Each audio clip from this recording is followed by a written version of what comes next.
Hello and welcome to What's on My Mind with Fiona. I'm your host, Fiona Kane. Today I'm going to be talking about something that's been concerning me for a long time, and it's this subtle yet not so subtle change in language that's been happening, particularly around biology. And I think with biology, it's actually really quite dangerous because when we change the names of things to make people feel better or to stop people from feeling triggered or upset or something like that, then we put other people at danger who aren't understanding the language. So I will explain to you what I'm talking about. So to give you an example, last night I was doing a course, an online webinar, and it was a whole lot of health professionals that were attending this course. And the health professional who was running it, was talking about women, but she put down two categories for women. So she said women, and then she said people assigned female at birth. And the issue I have with that is it's not true, right? You're not assigned female at birth. The doctor observes that you're female, doesn't assign you as a female. So it's interesting how this language has just crept into everyday language for a lot of people, and particularly in health, right? But you don't just randomly assign babies this or that sex. You observe their sex. Now, there's a very small percentage of people who are intersex, and with those people, it's harder to observe. But there is two sexes, male and female, and it, it's all about in nature. It's all about the gametes. Essentially, the women have larger gametes, which is eggs versus sperm. So the sperm are smaller. So they are the two sexes. Now, you can be. It's like, and by the way, there's no genders. There's just two sexes. Now, there's lots of personalities, and you can explore your personality and your sexuality in whichever way you like, as long as it's legal and you're not hurting anyone. That's fine. However, there are two sexes. And from a biology and medical point of view, you are the sex you were born as, right? You are the sex that you are physically, biologically. Now, what you like to call yourself, how you like to live, what you wear, all the rest of that's fine. Like, do you.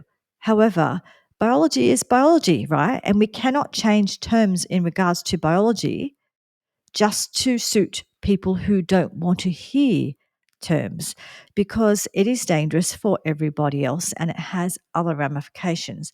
So I'll talk a little bit about what I mean by that now. So, for example, in the last few years, I've been noticing more and more when governments and different associations and kind of charities who run different campaigns, whether it be for cervical cancer or different issues like that, they've started using really weird language where you could be really confused about what you were talking about. So last week, I think it was it wasn't last week, but recently, the Canadian Cancer Society, they used the term cervix in their advertising. And I think they were talking about cervical cancer. I think that was the Canadian Cancer Society. Yeah, so they were talking about cervical cancer. And cervical cancer happens to biological women. So whatever you consider yourself now, whatever. But if you're a biological woman, you're a biological woman, right? If you still have a cervix, you could get cervical cancer. Now, what's happening though is people who were born as a woman but just don't like that category anymore dislike being called women. So advertising campaigns are too offensive if you say women need to get your cervix checked, right? That is who needs to get their cervix checked. It's women, biological women. Whatever you define yourself now, fine. But if you're biologically a woman and you've got a cervix, you got to get your cervix checked, right? Now, they should not change the language so as not to offend that person. Look, I'm sorry. However, actually, no, I'm not sorry. I'm really not sorry. What's happening is and what my experience is, a lot of women and a lot of men, a lot of people just don't know their biology very well. They don't understand what a cervix is or any of their different parts that they have. And the problem is when we start changing the language like this straight away, who gets affected? Well, migrant women are affected because if they don't know English very well and you start using terms like men and this and that and people who consider themselves blah, blah, blah, and people who are assigned, right, they don't even know that they're in that category, right? So straight away, anyone who English is a second language is a problem. It's also an issue for our Indigenous communities who also can sort of have low, if you like people. No, I'm not talking about people in the suburbs, but I'm talking about people who live out in different communities and outback communities, that kind of thing, right?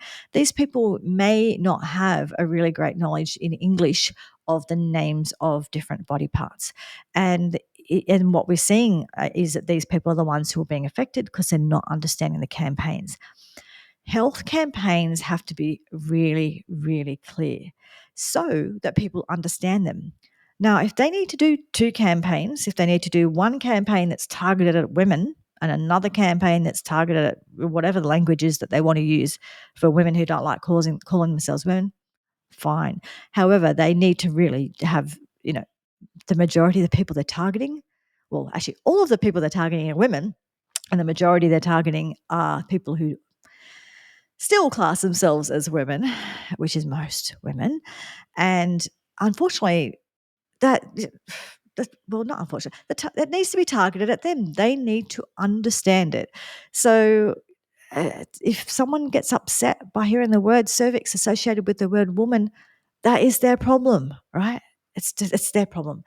So the Canadian Cancer Society actually apologised for using the word cervix, and then they started using the word front hole. Now, come on. Like, anyone who has like a tiny bit of biology knowledge knows that, first of all, cervix isn't a hole, and there is a hole that can get to it, but it's not the front hole. It's really not the front hole for women, okay? So they're sort of saying that, oh, they're going to start calling it front hole so it doesn't upset anybody. It's not accurate. You may as well call it your head, right? It's just so not accurate place, the accurate terminology that you could call it your foot, you could call it something. It doesn't matter, right? So essentially, using a term that is so wrong and so confusing, and also, like I just like that's a nicer term. Just call it a cervix. A cervix is a cervix. Don't start talking about front holes. That is just ridiculous, right? And this is Cancer Association is apologising for using the term cervix because people got upset. The same thing is, it was in an advertising campaign. ABC News had this in an advertising campaign about endometriosis, and their advertising campaign said, despite endometriosis impacting 1 in 9 women or people assigned female at birth, no, they would be women and they would have been observed female at birth, not assigned. Observed, assigned, like far out, like, oh, eeny, meeny, miny, mo, what are we going to make this person? Hey, let's make it a woman. So, honestly, but see what happens is these language, it changes, subtle changes in language. And people hear it and they're not sure what that is and they're busy, they get on. They just don't have time to think about it, right? Bit by bit, this becomes a language. And what I see too is I see in these communities in there, I'm not talking about the average person who's just getting on with their life. I am talking about uh, the the people who are doing all the campaigning and the ideologues. I'm not talking about the average person who just wants to get on with their life, but these ideologues and these sort of campaigners, they, all of a sudden they start saying things like, get an education, right? What they're really saying is we've decided to change language and we need you to get a re-education so you can start using the correct language. Like, you're in the gulags or something like that. You need to learn the appropriate language because we've changed it all. Yeah, no, we don't. Cervix is a cervix, and endometriosis happens in women and biological women, and a cervix is in biological women. It's not in the front hole, just in case anyone's following that at home. That's not where you find it. you have to go in the middle hole, and it's not part of the hole. What's the very top, right? So just get your biology right. Obviously, we confuse people if we use the wrong language, right? And even just things like when they talk about surgery in regards to trans surgery, which is a whole other topic which I'll go into another day because it's but they what they do is they call things like a double mastectomy top surgery, top surgery, top surgery, like it's nothing, right? And they do the same bottom surgery, like that. And this is absolute terrible, life changing surgery that is very dangerous and some people die from. And they just give it cutesy names. So it doesn't really sound like what it really is, right? So language matters. We've actually got to use accurate language. And if you want to get surgeries and you're of age, great, but just call the surgery what it is. Don't use cutesy names for things. Just be realistic. The other thing we're doing is, instead of the word women, we're referring to people with a cervix or people with a vulva. It sounds a bit like, a car, right? It's just like, no, they're called women. I think you'll find they're called women. Just call them women. If you want a whole other campaign that is targeted at people who have various other identities, fine. But don't change the campaign that is for women because we need clear messages. The other issue is they were just saying here, I was just reading where they're talking about the whole sort of cervix thing. Yeah, they said any woman who has low literacy might not know what a cervix is. A lot of women wouldn't know what a cervix is. Honestly, they just wouldn't, or they wouldn't know where it was and exactly what it does. And they were also just saying that oh, we're just finding the information here. Uh, it just said like basically that with health campaigns, I'm just sort of reading these news articles that sort of confirming what I was just saying. And there was a doctor in here in one of these news articles saying that you need to have plain language. You need to have plain language for people who have low language skills or just not English is their first language, right? And or whatever the other languages that people are speaking, they still need to use plain language in their language. But to meet the needs of different groups, you have to be really just use really really easy language. He said that this non-gendered language is causing a lot of problems, and it's the same as it's the same as if they're doing for they don't do it as much with men's as they do with women's. It's a bit yeah, that's a whole other story as well. But even just things like if you're talking about prostate cancer, you're talking about men, biological men. Women don't have a prostate, right? So you don't have to sort of say, trans men, this other. It's just men, and people who don't class themselves as men anymore, but they were born as men. They still know that they were a man, right? And if you, unfortunately, if you are unable to acknowledge that you even if you don't class yourself that as anymore, that you were born as whatever sex it is you were born as, to the point where you are so much in denial of it that you're not getting health checks or whatever it is, well that's a mental health issue. But we don't need to change all the language about everything for that person with a mental health issue. That just needs to be a separate thing that needs to be dealt with separately. You cannot change the language for the whole population that's going to confuse the whole population to not somehow trigger or offend someone who's got a mental health issue and cannot acknowledge how they were born. Now, how you want to live, fine, but you were born how you were born, right? And you can't deny it's not a it's not up for debate. It just really isn't. It's biology. There's just some things that are true. And this is actually where this has sort of come out of. So it's actually some of this is like come out of Marxism. And what's happened with Marxism is now they've got this kind of postmodernism. And the founders of postmodernism were Marxists. And their kind of idea is it's the idea that there's no universal truths, right? So there's no universal truths. There's nothing that's just true. Everything's just like, it's just is a feeling, right? And that might sound good, But everything can't just be about a feeling because there's no order about anything, right? Because if there's no universal truth, then and I actually heard someone saying this who was a student was arguing with. I think he was talking to Charlie Kirk at a university, right? And this student was arguing that there is no universal truth. So I think Charlie said to him, "So is murder bad?" And he said, "Well, not really. Well, you can't say it's bad. You can't say it's good because there's no universal truth, right? So the problem with there's no universal truth, we see it as butterflies and rainbows, and that means we can all be who we are, and it's all lovely, and that sounds great. But then, if there's no universal truths, then you can't say that murder is illegal. You can't say that if someone breaks into your house and murders you in your sleep and moves into your house and steals all your things. Well, if there's no universal truths, that's not good or bad. It just right. There's got to be some universal truths, and there's also got to be universal truths when it comes to things like biology, sciences, and biology.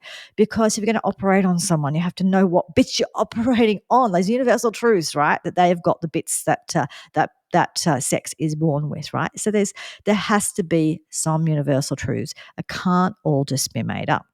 Now, I was going to refer to as well. Yeah, that's right. So what's happening today is that as this whole kind of movement of being kind of queer or being non-binary or being all sorts of other things. There's a lot of things behind it, and I probably will talk about that in another episode. Because there did used to be, there used to be transsexuals, which were, for the most part, it was men who wanted to identify as women. And so they would dress as women, and sometimes they'd have surgeries and hormones and things like that. But these are very private people who, dignified private people doing their thing, who didn't mean any harm to anyone. It was a very small percentage of the population. And they actually always understood that they were still actually really men. Like they never pretended that they were really women. They knew that they weren't, right? So they were based in reality. So they were choosing a life that worked for them, and, good on them, live your best life. And, and I've got no problem with people being who they are, and if that's who they really feel they are and all the rest of it, as long as you're an adult, consenting adult. However, that's how it used to be. But now what we're doing is we're just saying trans trans women who are men are women. No, they're not. They're men, right? They're men dressing as women. And it is important that we have the category of woman. The category of woman really, really matters. And I'll explain that a little bit more in a moment. Actually, just hang on. I'll be back in a moment. Thanks. I'm back. I just wanted to, I was talking about definition of women and why it's so important and women's rights. So in 2013 in Australia, our first female Prime Minister, Julia Gillard, well, her government removed the definition of woman from the Sex Discrimination Act. And that decision has changed everything, because now in Australia we actually don't have a category of woman. And the problem with not having category of women is we do not have sex-based rights, so we can't have our own spaces for like private spaces. That might not matter in some situations, but it certainly matters in situations. And this is a problem that's been happening in the UK and in the US, and some of these things have been happening in Australia as well. For example, a male rapist will then decide when he's in court that he decides he's a woman and gets put in a women's prison and then goes on to rape women. And that has actually happened. It's happened more than once. This is not just like, it's one of those things that never. No, these things are happening. And there are women down in Victoria in Australia who have been, writing to try and get seen to get home, but no one cares because they're prisoners, saying that they're not safe because they've got men in their prisons. There are other places are things like women's shelters. There are women's shelters in places like Scotland where the person that you might be in sharing your space is a man, or the person who's running it might be a man who's just dressed as a woman. And you might say, well, that's great, but if that woman's fleeing, if she's fleeing from violence, that might be really frightening for her. So women should be allowed to have spaces like, shelters that are safe for us where men aren't there. The same thing for hospitals in the UK. I think they're finally just changing it, but for the last few years in the UK, if you were a woman in hospital and you said, look, I only want to have female nurses, they would actually still allow men who identified as a woman to be your nurse. And when you said, I'm not comfortable with this, I actually think that's a man, they would say, no, don't believe your lying eyes. That's a woman. And they actually were gaslighting these people and saying that's a woman. And again, there's a whole lot of reasons why women might only want other women in their personal space doing personal examinations, intimate things. And it could be a relation to religion. It could be a relation to just they want their modesty. It could be a relation to the fact that they've had previous assaults and traumas around those things. There's a whole bunch of reasons, but we don't have to justify them. We can say we actually would prefer a woman does our examination or a woman helps us with our private, intimate things. Even just things like a carer, you can't, just saying, oh, I want a woman carer, right? These are the issues that we have, right? So when we change definitions or don't have definitions, then what it becomes is it becomes an offence to say you only want a woman to help you with those things. And it's perfectly okay for a woman to only want a woman to help her with those things. Um, an example at the moment in Australia, the Australian Human Rights Commission prohibits lesbians from having female only events on the grounds that it discriminates against men who identify as female. So, yes, that's right. Women cannot have female only events. The men have to be allowed to come along as well. Otherwise, they're being bigoted and terrible. And there's a court case going on in Australia at the moment, Giggle versus Tickle, and it's a similar sort of thing with a woman wanting to have. She created an app that was just for women, a safe space for women, but of course, men want to be on it as well. And one particular man, Roxy Giggle, no, Roxy Tickle, Giggle's the app. Roxy Tickle is the man who identifies as a woman who wants to join the app, and he's taken Sal, who's the lady who owns Giggle, to court, and she's having trouble. Like this is going to be a landmark case. It might not sound like it matters, but it does matter because this will change. It could change everything for the future of women in Australia, depending on how this case goes, right? But there's a real challenge with supporting women in these situations because we don't exist in the act. So if women don't exist and women is just someone who feels like a woman, then we don't exist. And if we don't exist in the law, we can't be protected in the law. You see what I mean about language? Language matters. So sort of allowing all trans women are women. No, they're not. Trans women are men. Your biology matters. How you were born is the bits that you have, and whatever you get done later, and all the rest of it, fine, good on you. However, if you go to the hospital, you need to tell them about the bits that you have about your birth, right? Because this stuff matters, and people are there are medical issues happening now, and people where that things don't get found in time, and people have medical emergencies or even die because they're not being honest about what bits they've got when they front up in hospital emergencies and things like that. So it really does matter. The truth matters, right? And so this whole postmodernism, there's nothing real, there's no such thing as truth. Now there are truths, and we have to have, as a society, we have to have some basic truths, right? And you can go and do your rainbows and your unicorns and whatever, but there still needs to be some sort of basic truths, because if we don't have basic truths, then what happens is basically men are allowed to be in women's spaces everywhere, women's sports, all of the different things, and women can't do anything about it because we don't have such a thing as truth. We have my truth and we have my feelings and everything about my feelings, and nothing's actually about reality, right? So when last night I was listening to that call and I heard the woman talk about yes, people who were assigned female at birth, I had trouble actually listening to the rest of the call. It took me a while before I could listen to the rest of the call, and I needed to because I wanted to learn what this woman had to teach. But I was just like, oh my God, this is just so. And the same thing's happening they're wanting to call mothers birthing parents and and like there's just the gestational parent and the non-gestational parent. They want to use terms like, and the Australian Breastfeeding Association are fighting about this because or some women who are working in the association are fighting for this, and I think some of them have lost their job over it because they want to call it breastfeeding, and you're not allowed to call it breastfeeding because apparently that offends people. It's like, but we've actually even men have breasts, so I don't see why like it's a breast, right? Whether or not it's a woman's breast or a man's breast, it's still called a breast. So biology is weird. Anyway, it's offensive, so we call it chest feeding. No, it's breastfeeding, right? Women do it. Women do it. It's called breastfeeding, and the Women in the Breastfeeding Association, who are kind of all about this, getting they have to be re-educated because they're such bigots, right? Because they're not willing to use the new language that we've come up with that's not real, but we're just going to do rainbows and unicorns and come up with new language, and you just have to go along with it. And if you don't, you're a bigot, right? So anyway, I might finish off there. There's a whole lot I could go into, but I don't want to go and rant on for too long. Sorry, it was a bit of a rant, but last night I just got really triggered by this language.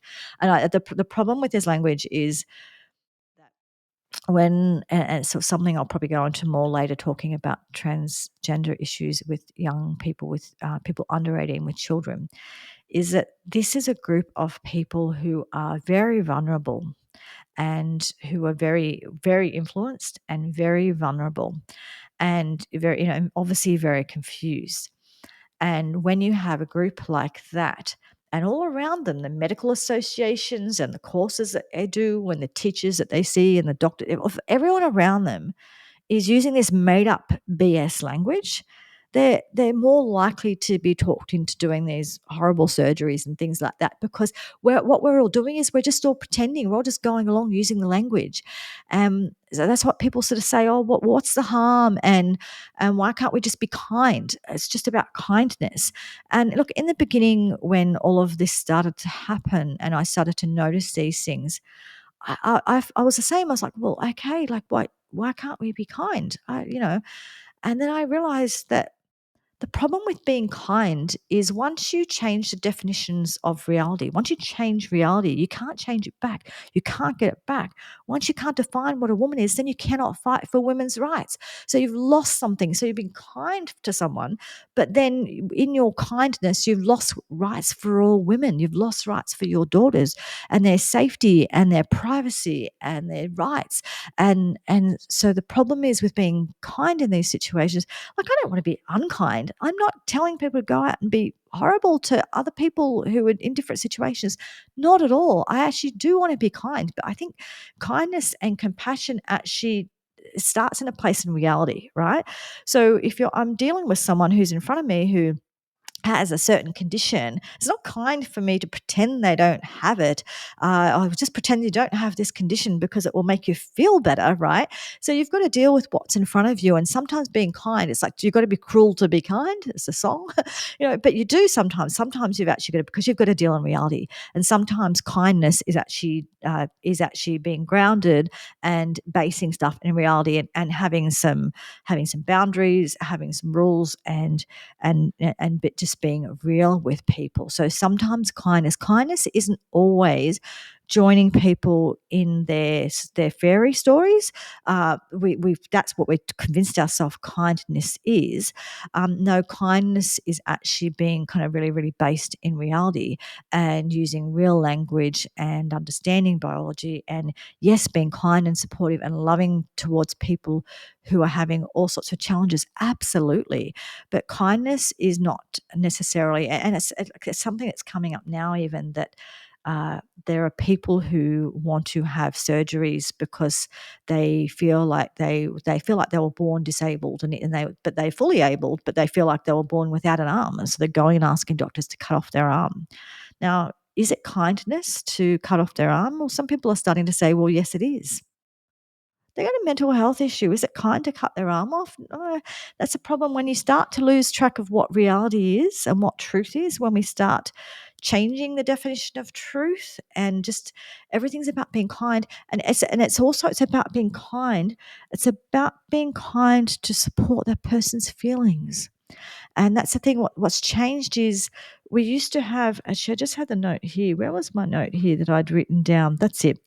Um, so now in our latest kind of the modern era at the moment, once upon a time we were part of, we kind of had, we were connected to something in our society, whether it be we're part of a church or part of a school or part of some group, but we had sort of identification was more, how we identified was more like part of a tribe that we were in.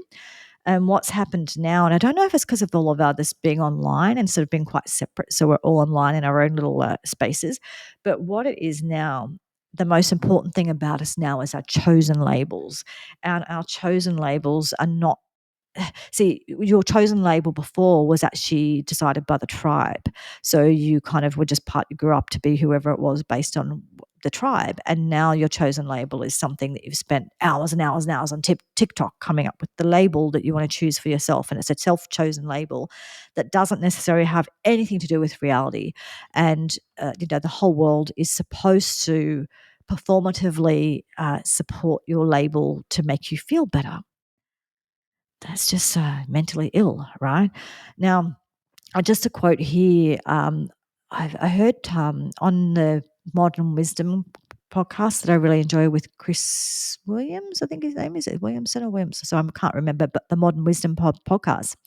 He actually said a quote that I thought was really good, and it's probably where I'll leave this for today. But he said that toxic compassion is the prioritization of short-term emotional comfort over everything else. So the short-term emotional comfort was like, we don't want to trigger someone. We don't want someone to feel sad. We don't want someone to feel upset because they've been misgendered or something like that. So it's like we won't sort of talk about reality because reality upsets that person. But reality might be what they need. And real compassion is actually meeting that person where they actually need you to meet them. And they don't always need you to meet them in their delusion. Sometimes they need you to meet them in reality. And so toxic compassion is we make ourselves feel better. We don't want to feel uncomfortable. So we'll just say the thing that we're told that we have to say, because if we don't, we're a bigot. And we don't actually just say the truth. And sometimes that can make a big difference in someone's life if the people around them are all telling them the truth, or the people around them are all telling them a made up story and going along with the unicorn vision. Anyway, I will leave it at that today, and I'd like to hear your feedback as well around this. If you just want to troll me, go away. But if you have some constructive feedback or just your thoughts about this topic, I'd be interested to hear. And anyway, I will talk to you next time. Thanks. Bye.